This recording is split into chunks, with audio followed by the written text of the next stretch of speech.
In the quiet streets of Salt Lake City, Utah, Mackenzie Lueck, a 23-year-old bright and promising college student, disappeared without a trace after meeting a man, Ayoola Ajayi, a 31-year-old former military man and tech worker, whose hidden darkness would soon unravel.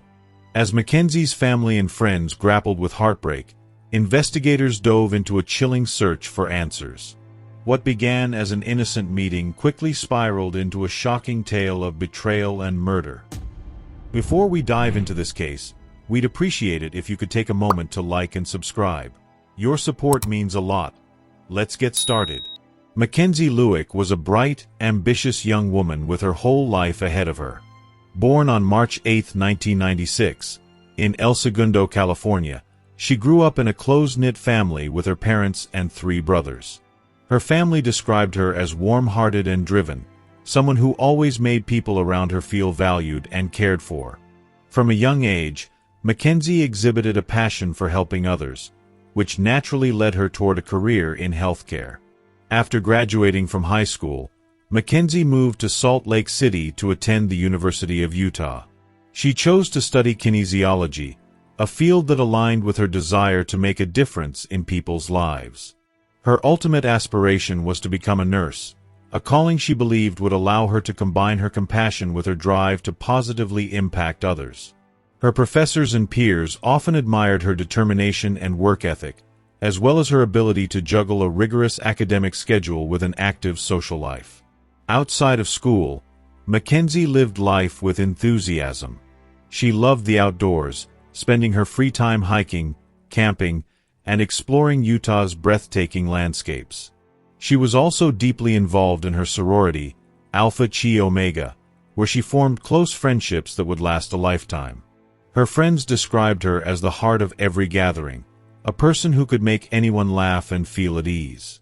But while Mackenzie thrived in many aspects of her life, she also longed for deeper personal connections.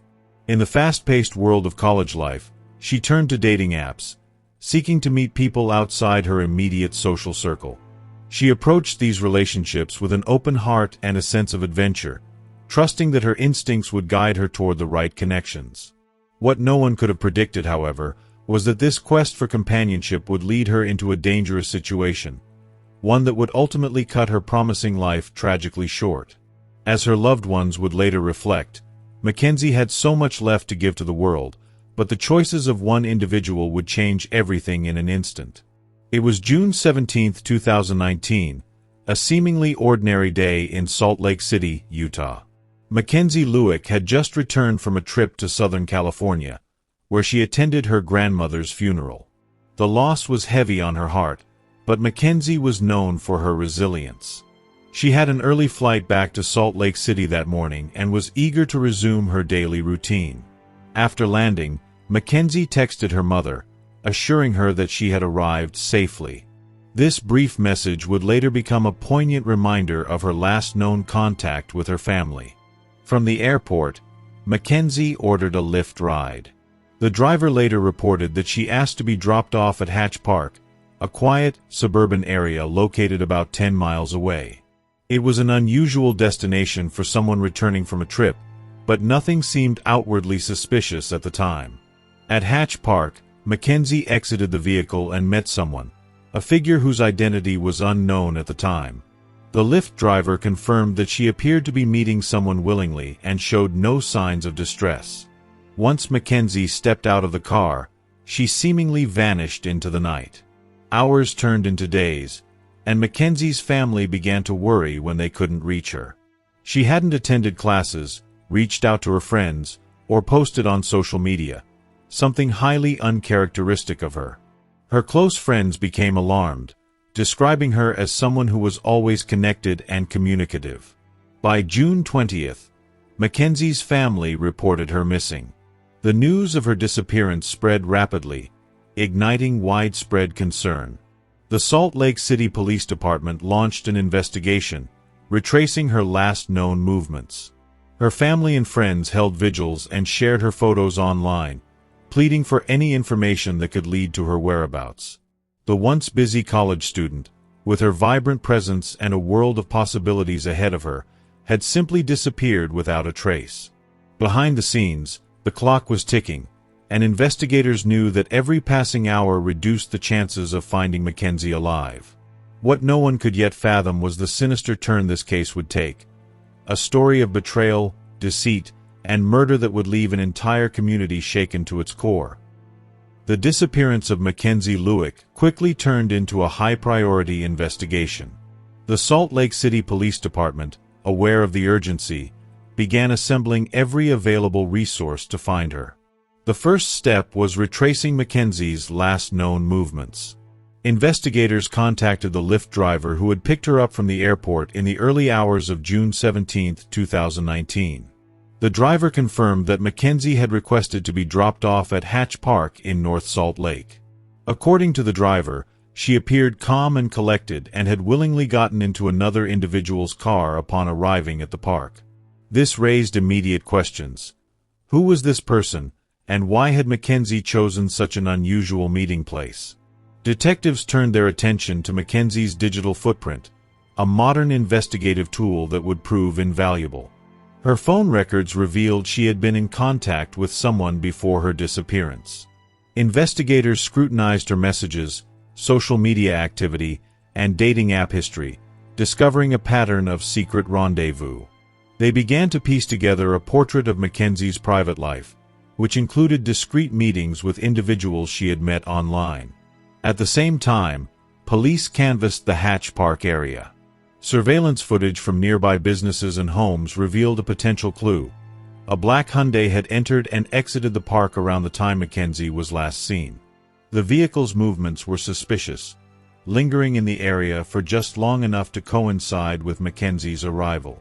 A breakthrough came when investigators traced the Hyundai to Ayoola Ajayi, a 31-year-old IT professional and aspiring author who lived in Salt Lake City. Ajayi had a seemingly ordinary background, but his connection to Mackenzie was unclear. When questioned, he admitted to communicating with her through a dating app but initially denied meeting her in person. Detectives, however, were not convinced. They obtained a warrant to search Ajayi's home, hoping to uncover evidence linking him to Mackenzie's disappearance. The investigation was now moving at full speed, with police determined to uncover the truth. As media coverage of the case intensified, the public's interest grew. Mackenzie's friends and family made emotional pleas for her safe return, while suspicions about Ajayi's involvement deepened. The pieces of the puzzle were beginning to align, setting the stage for a chilling discovery that would shock the nation. The investigation into Mackenzie Lueck's disappearance took a grim turn as detectives honed in on Ayoola Ajayi. Equipped with a search warrant, investigators arrived at Ajayi's Salt Lake City home. From the outset, the house presented an eerie calm, belying the horrors that would soon come to light. In the backyard, officers discovered a recently constructed fire pit. Its edges were scorched, and within the ashes lay fragments of charred material. Among the remnants, detectives uncovered personal items, a small purse, partially burned fabric, and other belongings eerily matching descriptions provided by Mackenzie's family. However, the most harrowing discovery was fragments of human bones and tissue buried beneath the pit.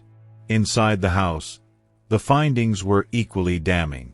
Detectives uncovered Mackenzie's belongings, including her student ID card and strands of hair matching hers.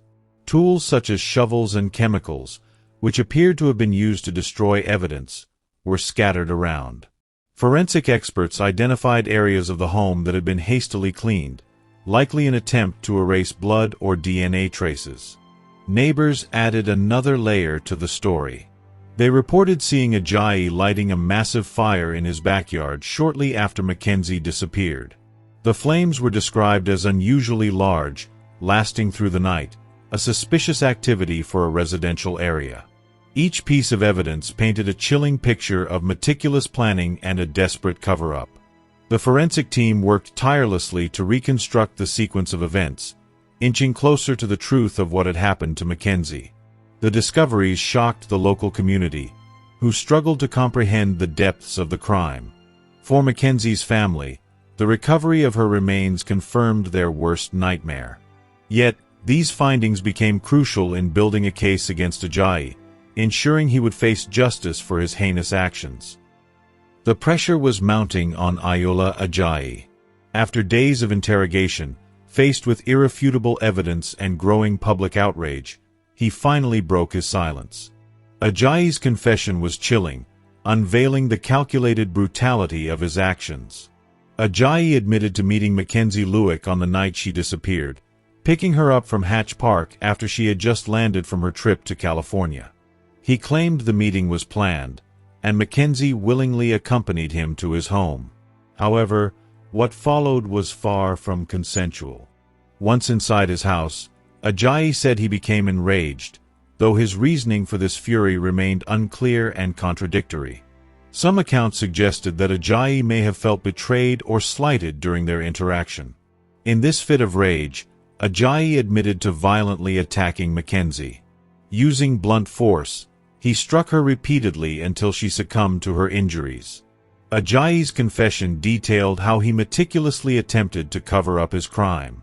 He admitted to taking Mackenzie's body into the backyard, where he built a fire pit and burned her remains alongside her personal belongings to eliminate evidence. His methodical actions revealed a chilling lack of remorse. He even confessed to cleaning his home to remove traces of Mackenzie, using chemicals and tools to scrub away evidence. Yet, despite his efforts, traces of her DNA and personal items were discovered, damning him further.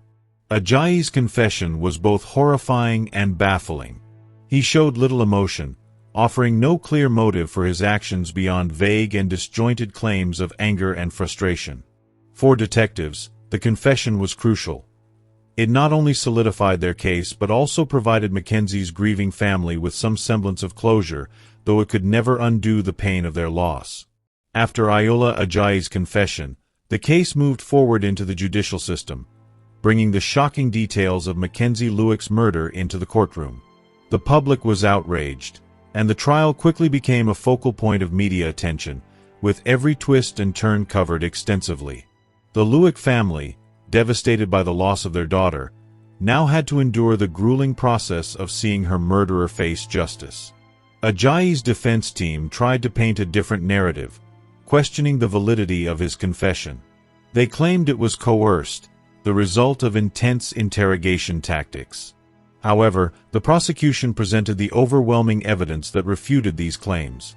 The DNA found in Ajayi's home, the charred remains in his backyard, and the disturbing messages he sent in the days following Mackenzie's death. Throughout the trial, the prosecution painted a portrait of a cold and calculating killer, someone who had taken the life of an innocent woman without provocation or remorse. The evidence was damning, and the case against Ajayi was strong. In a courtroom filled with emotion, Mackenzie's family was given the chance to speak, their grief and anguish laid bare for all to see. They spoke of a young woman with so much potential, whose life was tragically and violently taken far too soon. Ajayi's defense lawyer, grasping at straws, tried to argue that the crime had been a result of a spur-of-the-moment attack, driven by some unfounded and irrational impulse. They argued for a lesser sentence, seeking to mitigate the severity of his actions by claiming a moment of temporary insanity or a lapse in judgment. But this defense failed to sway the jury.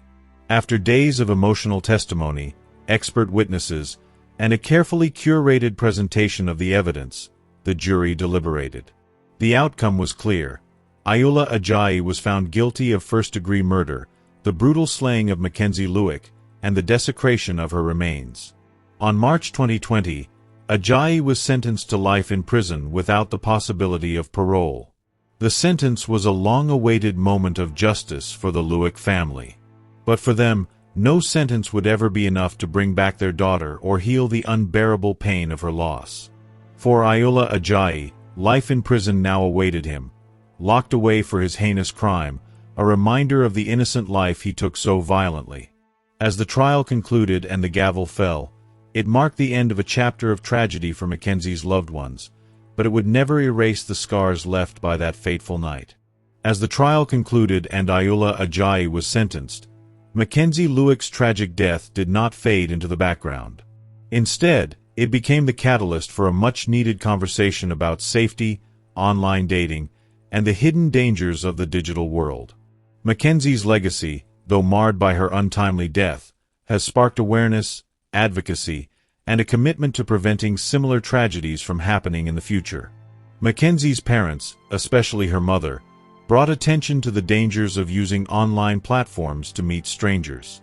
They have since become vocal advocates for educating young people on how to stay safe in the increasingly digital world. Their heartfelt message emphasized that while meeting someone through dating apps or social media is becoming commonplace, it's vital to understand the risks involved. The Luick family began working with organizations that raise awareness about the dangers of online dating, speaking at events, and sharing Mackenzie's story in hopes of preventing another family from experiencing the same pain.